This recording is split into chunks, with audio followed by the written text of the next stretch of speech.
Shri Sai Satcharitra. Om Kripa Sindhu Shri Sai Nathaya Namah. By reading each chapter of Sai Satcharitra, let us enlighten the spirit of Bhakti Bhav Chaitanya inside us. Chapter 10. Remember him, Sai Baba, always with love, for he was engrossed in doing good to all, and always abided in his self. To remember him only is to solve the riddle of life and death. This is the best and easiest of sadhanas, as it involves no expenditure. A little exertion here brings great rewards. So as long as our senses are sound, we should, minute by minute, practice this sadhana. All other gods are illusory, Guru is the only God. If we believe in Sadguru's holy feet, he can change our fortune for the better. If we serve him nicely, we get rid of our samsara. We need not study any philosophy like the Nyaya and the Mimamsa. If we make him our helmsman, we can easily cross over the sea of all our pains and sorrows. As we trust the helmsman in crossing rivers and seas, so we have to trust our Sadguru in getting over the ocean of worldly existence. The Sadguru looks to the intense feeling and devotion of his devotees, endows them with knowledge and eternal bliss. In the last chapter, Baba's mendicancy and devotees' experiences and other subjects are dealt with. Let the readers now hear where and how Baba lived, how he slept, and how he taught, etc. Baba's wonderful bedstead. Let us first see where and how Baba slept. Mr. Nana Sahib Dengale brought, for Sai Baba, a wooden plank, amount 4 cubits in length and only a span in breadth, for sleeping upon. Instead of keeping the plank on the floor and then sleeping on it, Baba tied it like a swing to the rafters of the masjid with old shreds or rags and commenced to sleep upon it. The rags were so thin and worn out that it was a problem how they could bear or support even weight of the plank itself, let alone the weight of Baba. But somehow or other it was Baba's sheer leela that the worn-out rags did sustain the plank with the weight of Baba on it. On the 4 corners of this plank, Baba lighted panatis, earthen lamps, one at each corner, and kept them burning the whole night. It was a sight for the gods to see Baba sitting or sleeping on this plank. It was a wonder to all how Baba got up and down the plank. Out of curiosity, many careful observers kept watching the process of mounting and dismounting, but none succeeded. As crowds began to swell so to detect this wonderful feat, Baba one day broke the plank into pieces and threw it away. Baba had all the 8 siddhis, powers, at his command. He never practiced nor craved for them. They came to him naturally, as a result of his perfection. Sagun manifestation of Brahman. Though Sai Baba looked like a man, 3 cubits and a half in length, still he dwelt in the hearts of all. Inwardly, he was unattached and indifferent, but outwardly, he longed for public welfare. Inwardly most disinterested, he looked outwardly full of desires for the sake of his devotees. Inwardly an abode of peace, he looked outwardly restless. Inwardly he had the state of Brahman, outwardly he acted like a devil. Inwardly he loved Advaita, union or monism, outwardly he got entangled with the world. Sometimes he looked on all with affection, and at times he threw stones at them, sometimes he scolded them, while at times he embraced them and was calm, composed, tolerant and well-balanced. He always abided and was engrossed in the self and was well-disposed towards his bhaktas. He always sat on one asan and never travelled. His band was a small stick, which he always carried in his hand. He was calm, being thought-free. He never cared for wealth and fame and lived on begging. Such a life he led. He always uttered Allah Malik, God the real owner. Entire and unbroken was his love for the bhaktas. He was the mine or storehouse for self-knowledge and full of divine bliss. Such was the divine form of Sai Baba, boundless, endless and undifferentiated. One principle which envelopes the whole universe, from a stone pillar to Brahma, incarnated in Sai Baba. The really meritorious and fortunate people got this treasure trove in their hands, while those people who, not knowing the real worth of Sai Baba, took or take him to be a man, a mere human being, were and are indeed miserable. his stay in Shirdi and probable birth date. None knew or knows the parents and exact birth date of Sai Baba, but it can be approximately determined by his stay in Shirdi. Baba first came to Shirdi when he was a young lad of 16 and stayed there for 3 years. Then all of a sudden he disappeared for some time. After some time, he reappeared in the Nizam state near Aurangabad and again came to Shirdi with the marriage party of Chand Patil when he was 20 years old. Since then, he stayed in Shirdi continuously for a period of 60 years, after which Baba took his Mahasamadhi in the year 1918. From this we can say that the year of Baba's birth is approximately 1838 AD. Baba's mission and advice. Saint Ramdas, 1608 to 1681, flourished in the 17th century and fulfilled to a great extent his mission of protecting cows and Brahmins against the Yavanas, Mohammedans, but within 2 centuries after him, the split between the two communities, Hindus and Mohammedans, widened again, and Sai Baba came to bridge the gulf. His constant advice to all was to this effect: Rama, the god of the Hindus, and Rahim, the god of the Mohammedans, were one and the same. There was not the slightest difference between them. Then why should their devotees and quarrel among themselves?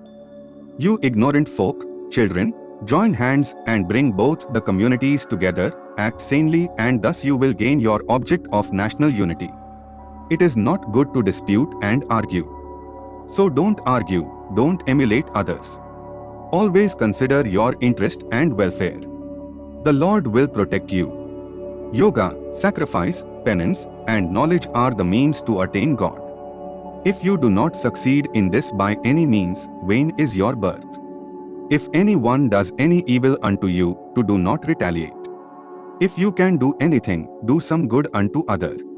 This in short was Sai Baba's advice to all, and this will stand in good stead both in material and spiritual matters.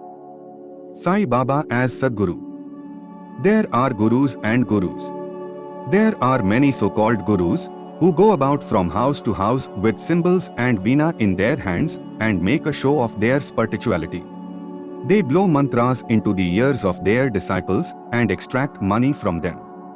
They profess to teach piety and religion to their disciples, but are themselves impious and irreligious. Sai Baba never thought of making the least show of his worth, piety. Body consciousness, he had none, but he had great love for the disciples.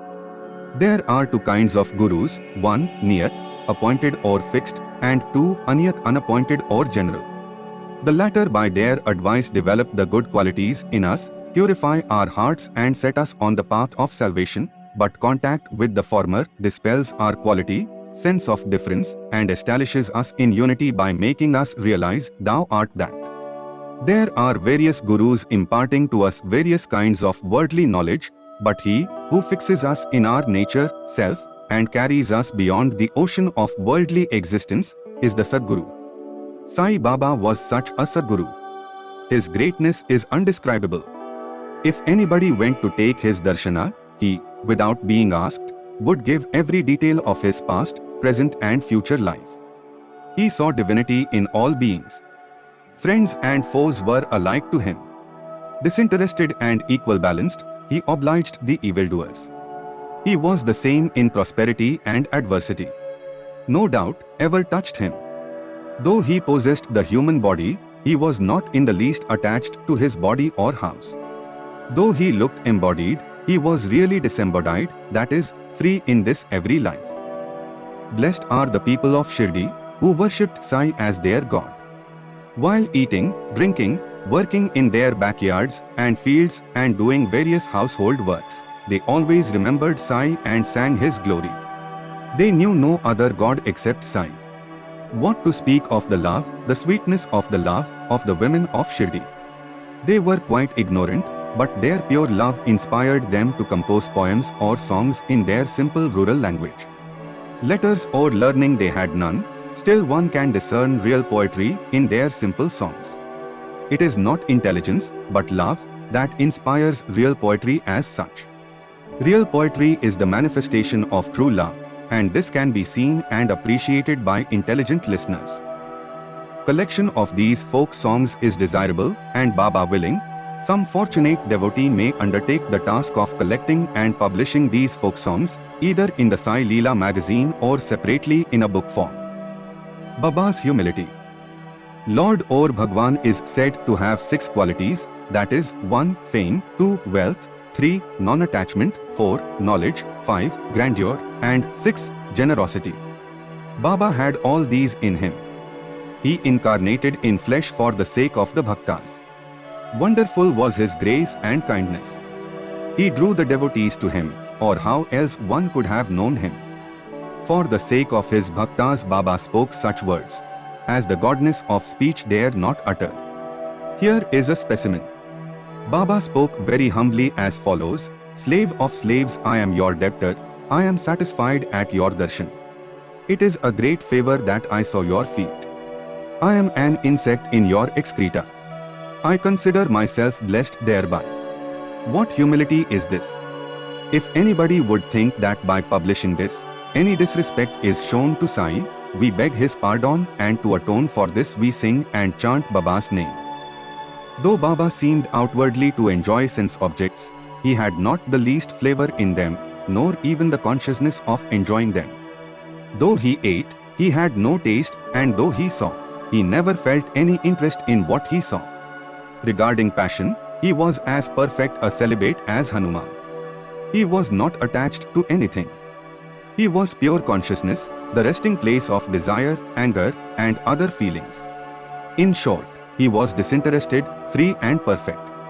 A striking instance may be cited in illustration of this statement. Nanvalli. There was in Shirdi a very quaint and queer fellow by name Nanvalli. He looked to Baba's work and affairs. He once approached Baba, who was seated on his gadi seat, and asked him to get up, as he wanted to occupy the same.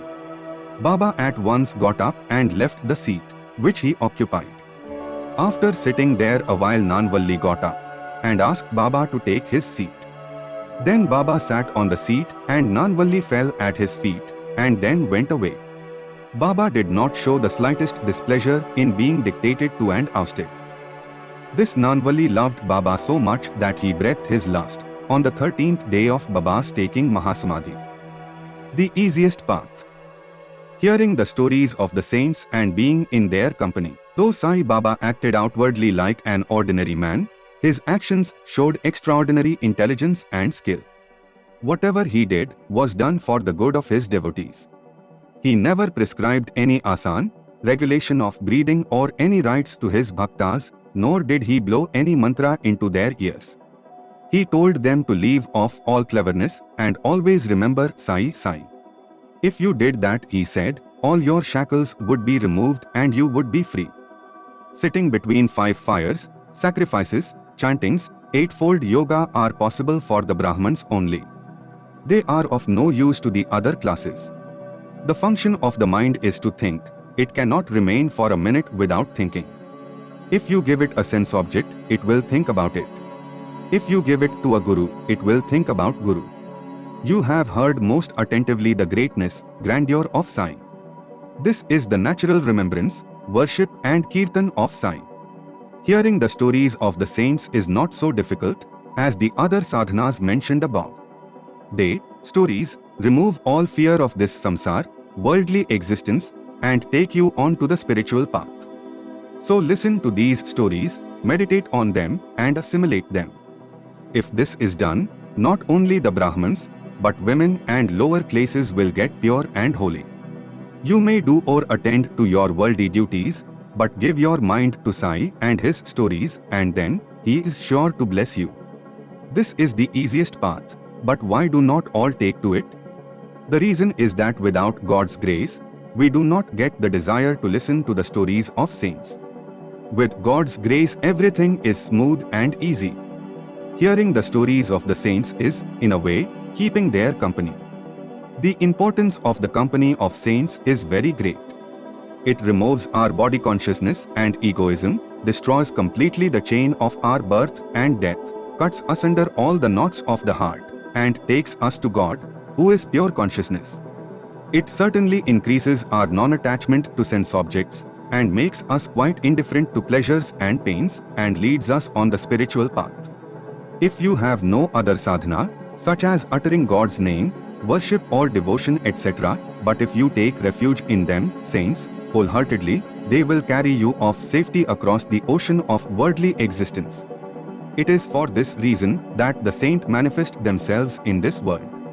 Even sacred rivers such as the Ganges, Godavari, Krishna and Kaveri etc., which wash away the sins of the world, desire that the saints should come to them for a bath and purify them. Such is the grandeur of the saints. It is on account of the store of merit in past births that we have attained the feet of Sai Baba. We conclude this chapter with meditation on Sai's form.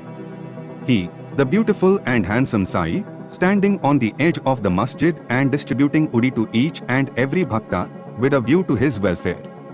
He who thinks the world as naught and who is ever engrossed in supreme bliss, before him we humbly prostrate ourselves. Bow to Shri Sai. Peace be to all. The next chapter of Shri Sai Satcharitra will be available on our YouTube channel in the next 24 hours. Till then, stay tuned and do not forget to subscribe to Bhakti Bhav Chaitanya English and like and share the video.